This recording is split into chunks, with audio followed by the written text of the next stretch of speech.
Hey there, my fellow lunatics, and welcome to Dakon's Madhouse. Hello, everyone, and welcome to a very special edition of Dakon's Madhouse. In case you didn't know, Corekeeper is going to be releasing the full 1.0 version onto PC and all consoles on August 27th of this year. And I know I can't wait for it. I know that you guys can't wait for it. And in celebration of the upcoming release, I have two of Corekeeper's senior developers with me today, Julian Ziefert Olszewski, the lead artist and art director, as well as Frederick Prantere. And I just really butchered that last name. I do apologize. I'd been practicing that a minute ago, and I just ruined it. He is the CEO and creative director. So how are you guys doing today? Doing great. Doing fantastic. Yeah, it's very exciting. Yeah, very exciting. Well, this interview is exciting, but also the 1.0 update, of course, it's very exciting to work on. Oh yeah, with. I can't wait to play it. Yeah. I can't wait to play it. I wanted to start actually by going back in time a little bit and talking about your very first game, Radical Rabbit Stew. Now, I understand that pretty much it was just the two of you guys at the very beginning. Tell me, what was it like developing your first game? Should I start, Julian, or do you want to? Yeah, no, you start. Yeah. Okay, so while Radical Rabbit Stew was really the first game that Pugstorm released, me and Julian, we had been working on so many different projects before it. You know, I feel like Radical Rabbit Stew was the first commercial game, but it wasn't like the first game of Pugstorm in that sense, you know. Okay. We had many unfinished projects that was like overscoped or projects where people kind of just dropped off for one reason or another. But eventually Radical Rabbit Stew was like the first really project that we were kind of obsessed with getting it to the Nintendo Switch, which was a big milestone for us. So there was like a lot of blood, sweat, and tears to get there. And of course, we've had other people help us with Radical Rabbit Stew. They're also on board now with Corekeeper. So big, cred to them as well. Yeah, that's what Julian, do you want to add something to that? Yeah, I think it was just really exciting. Almost like a dream come true, you know. We had these projects before and I thought like, okay, I'll try, and we get to know each other through working on these projects because that's really where we started. And then suddenly we were like, okay, this is a game we're gonna finish. Wow, this is crazy and scary. But yeah, we eventually ended up finishing it, and that's just a great feeling.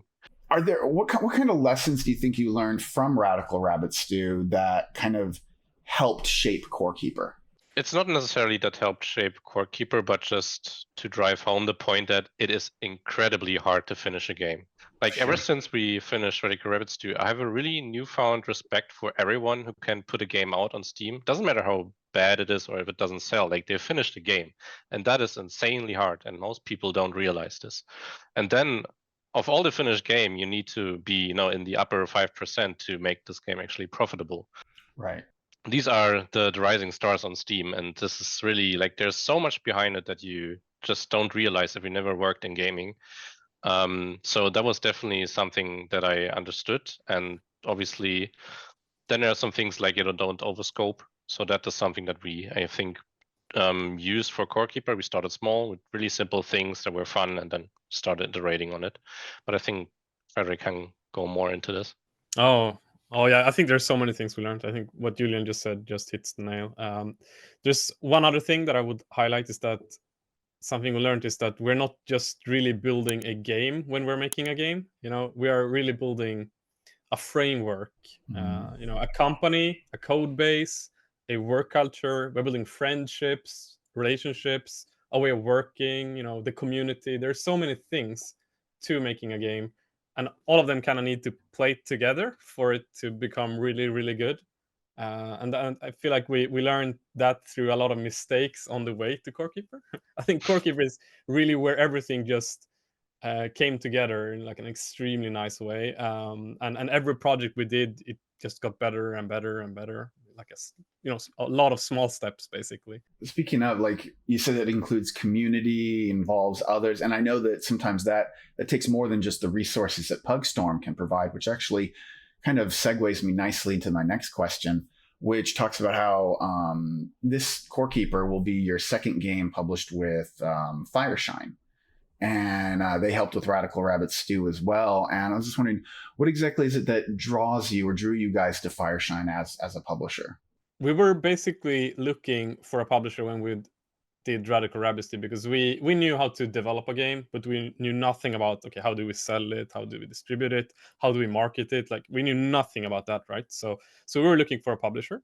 And the prototype that we had for Radical Rabbit Stew, I would say it got to a point where it was so good that, you know, publishers started reaching out to us instead, which is what Firestein did. So they reached out to us. Okay. And then they sent one of their people over to Sweden, to small Linköping, which is where I live, just to kind of talk to us and look at the game. And I felt when we met here in Linköping, it really felt like we synced, and since then we've been just having a great smooth work process together. They understand what we're doing and who we are, and they help us with so many different things that are not related to the development. So it's just a great collab, I think. Yeah, I've gotten to collab with a few of them myself, just with the Discord community, and I've found them to be extremely professional, very helpful people. If maybe a little slow to respond to me, but that's okay. They're busy. Julian, I guess, is there anything you wanted to add about Fireshine? No, I think Frederick was more involved with them, so I think he was better to take that part. I think I'm just grateful for the repeated trust that they showed in us. After Radical Rabbit Stew, they gave us more funding. Oh, here's another game you can make, and that was actually dropping like a bomb, and like a really community driven game, and lots of interest. So I think it showed that they trusted in us, that we were able to give them something back on that. Gotcha. So they helped with like some seed funding to help Corekeeper kind of get off the ground then. Yeah, and getting contacts like to streamers. Oh, cool. So that's great. Yeah, that's great. That's really helpful. Frederick, the next couple questions are kind of focused toward you here. You recently talked about how you just graduated, got your PhD. Congratulations. Thank you. Yeah. And I noticed actually while I was researching you, that you did some work at Stanford University doing research on game theory. How do you think like that graduate level game theory helped you when it came to designing a game? I would say in many, many ways, but mainly in terms of giving me a way to view the world that is, I would say, very good for like building companies, working together with other people, building games as well. So like when I'm doing game design or game development or company building or leadership, I really think of it from a people perspective. So for example, I often think about how can I best design this game so that the player is incentivized in a way to end up in a situation that gives the most value to the player, right? So that can also be applied to leadership or building your company, because in a company, you really want to incentivize the people that you're working with to make great stuff and be happy about it, and do so in a sustainable way that they can do it for many years together. I think that's like the best approach to making absolutely great and cool stuff, which is what I want to do. So it really helps to have that framework, I think. Yeah, absolutely. You need that good work-life balance. Yeah, you need a good work-life balance. You need to kind of understand why you're doing something. It's very easy to kind of just to forget what is it that we are moving towards, or what is it that we are aiming for. Like with Corekeeper, for example, when that was kind of when I started to pitch that for other people, it takes some time to kind of understand, align everybody, like what are we moving towards, and then when you start doing it, it's still like not super clear what it is that you're making, and it takes like several months or even years to kind of to get a feeling for what you are creating together, right? So that's very different from what some game designers do, where they kind of, okay, this is exactly this exact thing that we're gonna do, and they know it from day zero. I think that approach often fails. So I think this is a much more highly probable, high utility approach to making games. Like it increases the probability of success, basically, in terms of, and when I say success, I mean it in terms of all types of values you could value in life, happiness or sustainability or such. Well, it definitely seems to be working in Corekeeper. Yeah, I think so. Yeah, I mean I feel like the feedback loop almost for the game is the positive feedback loop for it is good. You're always moving on to that new thing, and I never feel like I'm stuck or that I have to grind to like move to the next stage. I feel like it's just it feels very organic in the progression, which is good. And I also noticed actually, Frederick, that a lot of your early career showed a focus on artificial intelligence. What kind of role do you see AI playing in like the future of game design? So first of all, I think I want to preface this by an answer is that I have no clue. I don't think anybody knows. True. Nobody has a clue. I think that's the right answer. Right. But then we can do some guesses that are more or less educated. And I think AI development is so rapid right now. But I think there are tons of opportunities that comes with that. So like, for example, in ChatGPT and other generative AI, you can use it to kind of boost productivity through ideation or having a discussion partner when nobody else is around, like things like that. I think that's kind of helpful already.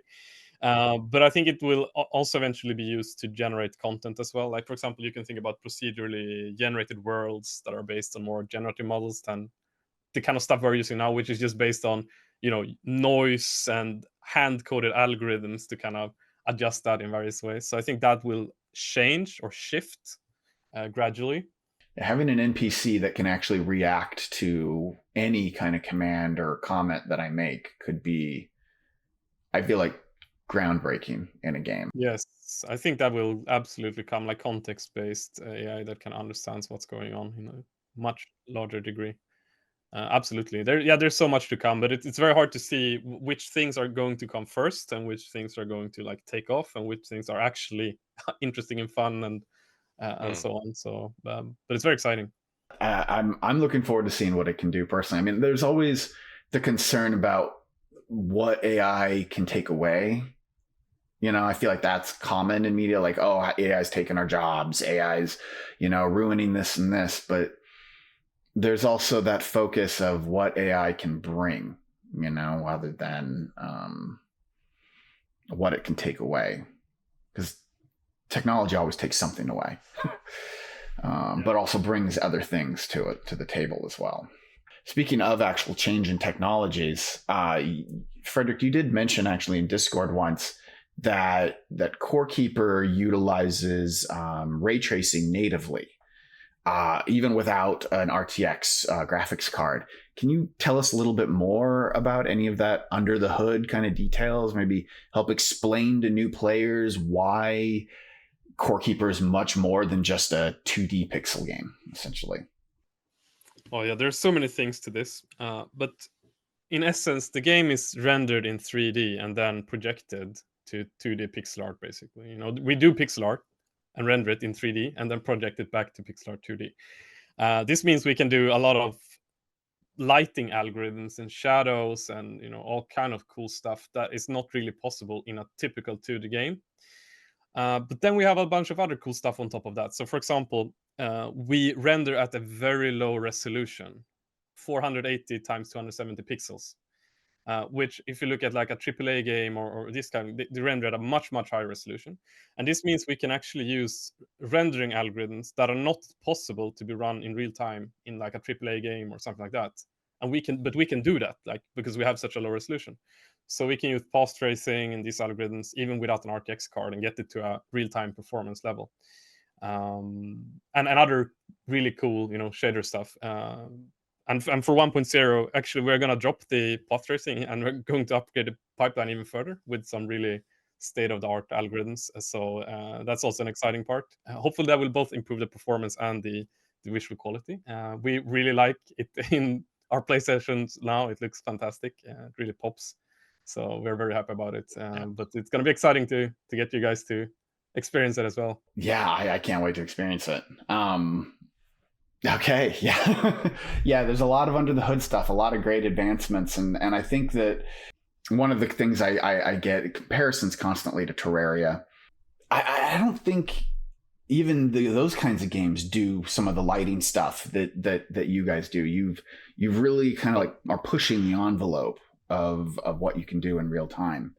And I think that if more people knew that, then I think that might help quell some of the, oh, why can't the game do this? Why can't they make it go just do this one thing? Like, well, you guys aren't programmers and designers. You don't know. So, but this, there's a lot going on, guys. So, yeah, there's. Yeah.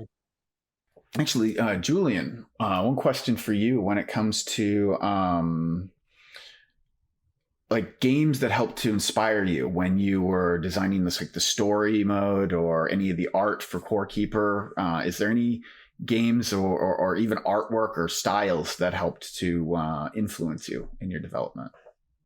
So I think there's two things to this. I think Frederick can answer more to what his inspirations were for the game design and the gameplay aspect, but art related, ever since I found it, I'm a huge fan of Made in Abyss and the world building around it, and that inspired so much because I discovered it pretty much around it when we got started with Core Keeper, and so there was a lot of influence from that. How things are designed, certain shape designs and things like that. I always like to also incorporate a little bit of Shadow of the Colossus, which is one of my favorite games, into it. What else? You also know if you played the game enough, I do like a lot of Easter eggs in the game. So there's some Zelda references. Yeah. I think I also did some Final Fantasy references. So there's a big pot of visual library that I put in. But yeah, lots of it is Made in Abyss and similar games. Like I think Minecraft is also Minecraft was also an inspiration. Sure. And just general good pixel art, like stuff that you follow on Pinterest. And so there's a certain imagery of like, oh, this is a juicy place. I want that in the game. So sometimes artists steal a little bit. Hey, what does it say? Good artists borrow, great artists steal, or something like that. Yeah. A good artist copy, great artist steal. That's right. I think good David Bowie was That's right. that who said that. Good old David Bowie. The universe has been steadily unraveling since his death at the start of 2016. Yeah, that's true. That's very true. Yeah. Frederick, same question. What kind of games inspired you when it came to the initial design for Core Keeper? There were so many, but some highlights. I first want to mention Zelda. I think that's very important because both me and Julian are very inspired by Zelda, and we love the Zelda series. The Zelda tattoo. Oh, that's beautiful. That's wonderful. Team Zelda. So since Link to the Past, and onwards, we have been big fans of the Zelda series. So that's been something that's kind of seeped in, I think, in many different ways into the game. But otherwise, Terraria is a big inspiration in terms of how they built it with the community, and the game over so many years supported it. I think it's beautiful. Yeah. Dungeon Keeper is a game that it might not be a game that you look at like instantly, but in terms of like the core and the outlay of the world and the tile-based, like there's so much stuff that been inspired. Valheim was actually quite inspiring in terms of the progression of the game. We looked at kind of what Valheim did into the sandbox genre and were inspired by that. Other games, Dwarf Fortress, Stardew Valley, World of Warcraft, Minecraft, and then the most, I would say, less. It's not very expected, but Goof Troop. If you play that game on Super Nintendo, really? Yes, it's a beautiful game. I'm gonna have to go grab my emulator and play it. Yeah, now. you have to look it up and play it. It's fantastic. Yeah, the multiplayer aspects and the collab there.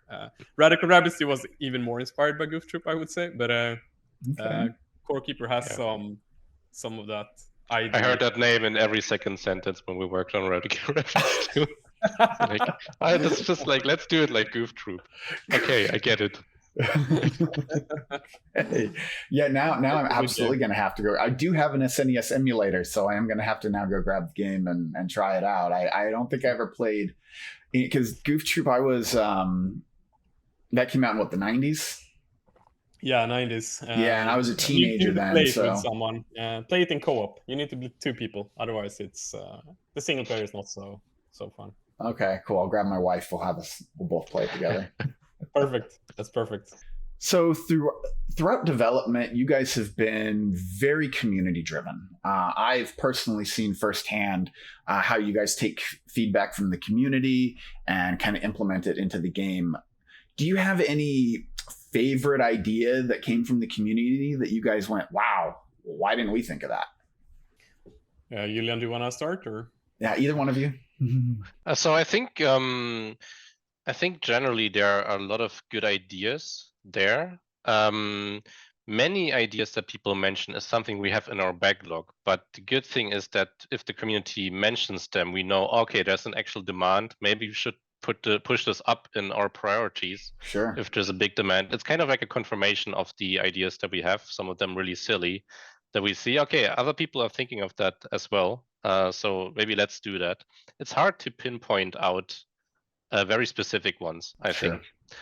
Maybe play styles is, yeah, that's true. Ever since we implemented that system on Discord, to make it more structured and an absolute chaos, I think, because there's just so many ideas still, and it's a bit sad that we never will be able to perform on all of them. But yeah, maybe Frederick has a favorite one.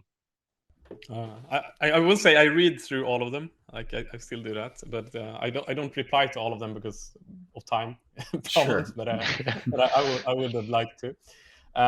Yeah, the community has been extremely helpful. As Julian said, really, pushing us in various directions rather than there being a specific idea that we have decided to integrate. There was one idea that I really just enjoyed very much, which was this idea about having a dirt tile so that you can complete the game by just mining dirt and other tiles and never actually running or moving, but just like using the pull of the mining pick when you destroy a tile, and we call that the Greg now. So like you can actually try that out yourself. That was a fun idea. Okay, so that came from the community. Yeah, that came from the community. It was a request from a person who wanted to do a run like that. So that was nice. Yeah, because I actually take advantage of that feature all the time with my pickaxe. I know it doesn't work as well with the sledgehammer or the drill, but it works beautifully with the pick. You never have to actually move. It just keeps pushing forward. Yeah. So, and there's more play. I think if people have self-imposed challenges, I think that is always exciting. So there, I remember someone trying a completely vegan playthrough of the game, and there was also someone well back. They asked actually for a challenge, and I just straight up, oh yeah, you have to fight every boss with just fists. And just today they replied to me and they formally apologized because they just couldn't do it. So I guess that means, are you guys going to add some unarmed weapons? That could be. I mean, but it is a good point to look at that. Maybe we should have some support for unarmed playstyles. Yeah. It could be really interesting for the future. Yeah, like a monk class. Yeah. Monk class, yeah. Oh yeah, that's cool. Yeah. I know when the game first came out, you didn't have casual mode, you didn't have hard mode, and you just had the one standard. And right now, hard mode is just kind of double XP and there are double hit points and double damage with a little bit of extra loot. Is that changing in 1.0? And if so, how? So we're pushing so much into the game with 1.0, and like it is without doubt the largest update that we have done. So we're not doing much with hard mode now, but we really want to improve that part of the game in the future. Like it's one of those things that are pretty high up in the backlog, like Julian mentioned. We have a lot of ideas and plans for it, but nothing for 1.0, unfortunately. Okay, that's fine. I know that a lot of people have asked for like maybe unique bosses for hard mode or unique loot that only comes in hard mode. And I know that can sometimes take a little extra time to develop that sort of thing. Yeah. But hey, fans of Corekeeper, buy the game and maybe they'll do it in a future update. It seems high on the priority list. Absolutely, yeah. And actually, with some of that new 1.0 content that's coming out, I do want to ask actually a little bit about the new Hydra bosses. Are these some people in the community think, including myself, think that these are the bosses that fill out those 3 other soul icons that we've noticed in the soul menu. I guess, is that true?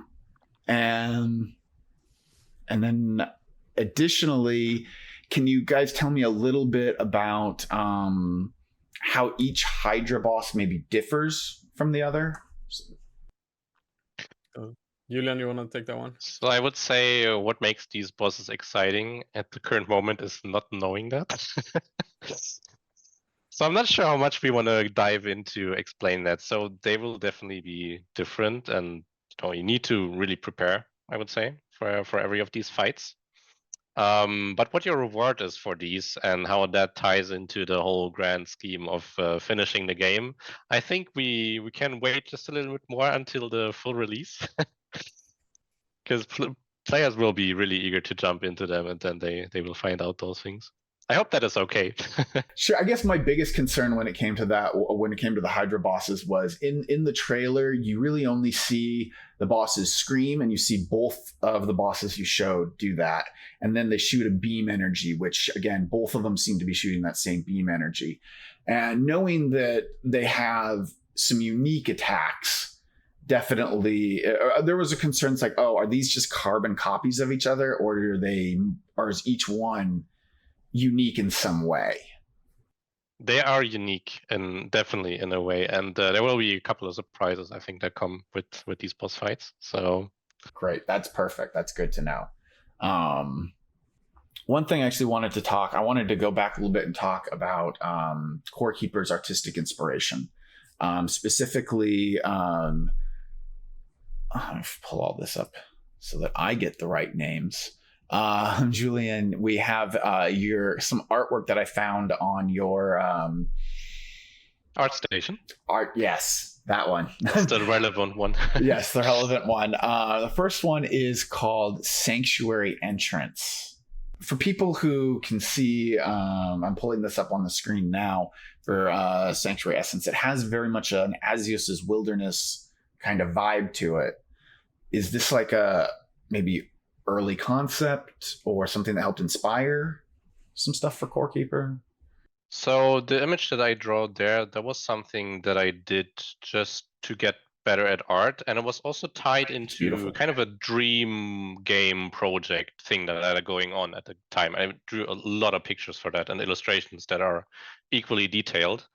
But that eventually didn't pan out, or rather it changed form, and I'm still pursuing that on the side. But with things like that, I try to keep that separate a little bit. As an artist, you want to keep a little corner to yourself. If you're working professionally, there is something that you need somewhere tucked away that is just yours, and this is one of these things. But obviously, things that inspired me to draw it like this ended up being obviously inspirations for Corekeeper as well. So I have a big interest in nature and drawing lush scenes and ruins and overgrown things. I love exploring such things and finding images about it, or just watching movies or playing games that are situated in these kind of locations. So obviously there is some connection between how that looks and how Corekeeper looks, and some scenes in Corekeeper do. Additionally, I found this little guy, which is probably from a similar project, the Tranquility image here. But I did notice actually that the fruit in this image is very similar to that new fruit tree shown in the By random, you pick 2 images that are directly related to each other, because these statues in the sanctuary are representations of this fellow here. So he was supposed to be kind of a guardian to this place, which were a thing in the game idea that I had, that you had to visit these sanctuaries and basically free these guardians from it. So yeah, that was exactly related. Well, it's a shame that this isn't, Corekeeper inspirational stuff, because this little cute, I don't know what he is, lemur-like guy would be really fun. Yeah, he's a mixture between a lemur and a tree kangaroo. I think that was the idea. And a flying squirrel. He's really cool looking. I love the inspiration. And even though it's not Corekeeper specific, it does have a very Corekeeper vibe to it, which is why I originally grabbed them. So I'm like, oh, these look even though it's like, even if they're not, they looked so much like early concept or maybe early story development kind of stuff. Yeah, I can see that. Speaking of story development, I am curious when it comes to the new story mode. Is there anything you guys want to talk about with it? I know that you said that story mode is coming, or there's more lore to the game that's coming out. You want to expand on that a little, or maybe tell us how one would start really progressing in the story? So I think a story mode is nothing that we bring to Corekeeper. It's more like the story is there if you want to find it, as you probably know if you lurk the lore channel. And I can say there are major story developments coming. Lots of them that people have been waiting for, to getting some puzzle pieces that they've been looking for. But obviously after 1.0 that is continued. We will add more content, and that will also have most likely story implications.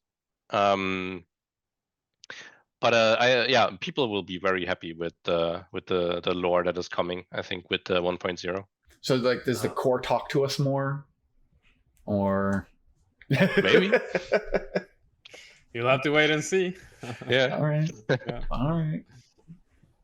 I do like the theory that the core is evil. I don't believe it, but I do find that to be a fun fan. I was seeing that, and I made sure that it is not as simple, because that would be a very lazy writing trope. There's definitely more. That has more levels to it. Well, that's good. I'm glad that it's going to be nice and complicated. And I assume that the new biome is going to play a heavy role in a lot of the new story content and like lore details. I can even see it as a new starting point to more content that comes, maybe in the following years. Okay. Okay. So it plays into the previous, but it gives us jump off points for even more lore. Okay, nice. So it's like we'll get more questions when we get into that new biome than Yes. we'll get answers. All right, that'll be fun. There will be answers, and there will be more questions.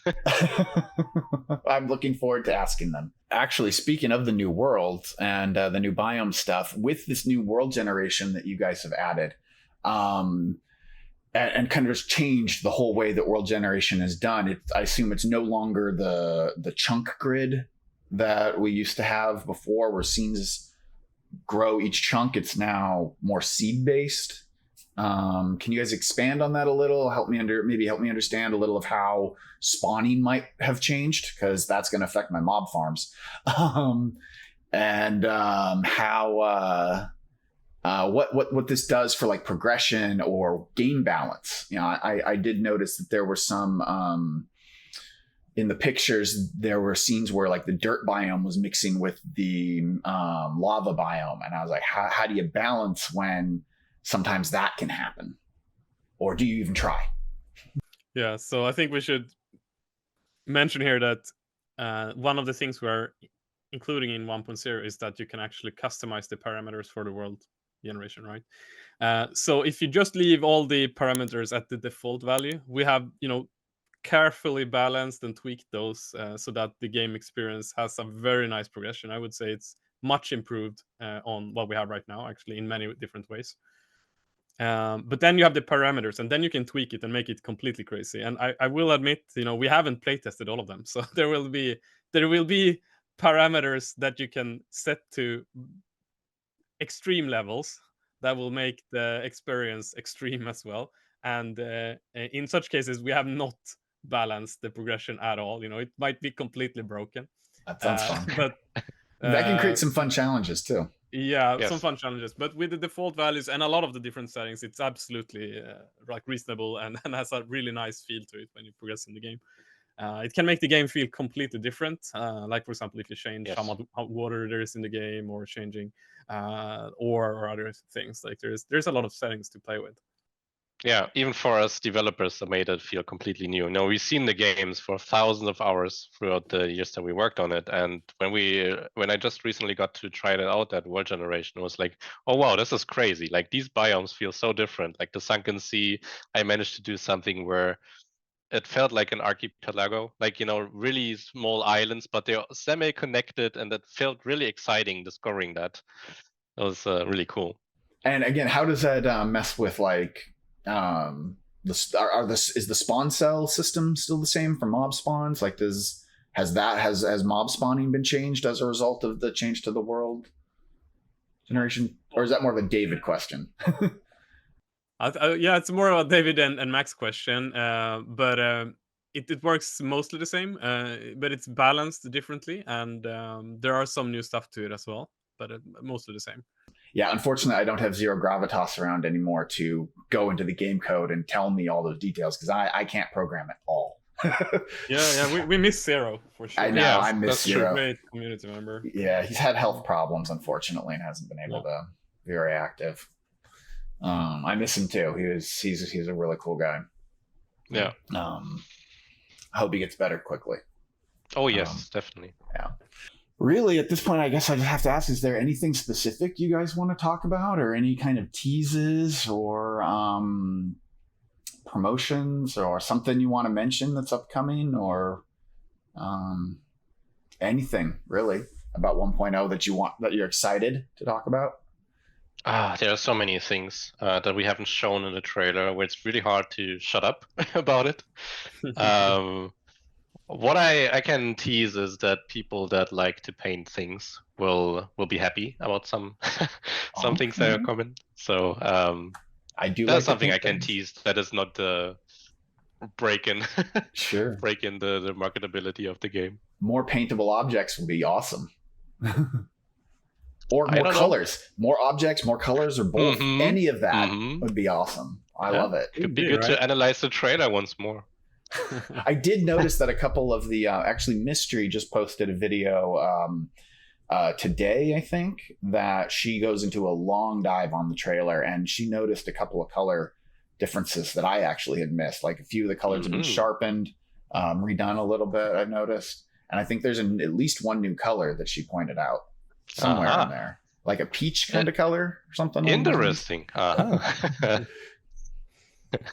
So we'll see. If you guys haven't seen that video yet, anyone, feel free to check out Mystery's video as well. More Corekeeper people we have, bigger, Mystery is great. Shout out to Mystery. Shout out to Mystery, yeah. But it will be very exciting, I think, for us even. Like when the 1.0 drops, I think I'll spend a whole week just watching streams.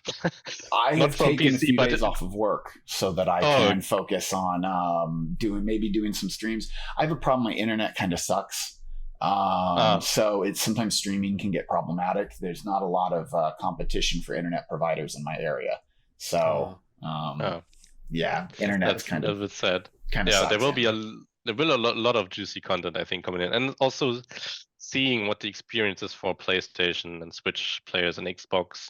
Like how they feel like this game is, because they didn't have they hadn't seen it develop. They will play it from start to finish completely blind, and that will be really exciting. It's like mine and Frederick's most favorite things to do, just watching someone who hasn't played the game start fresh.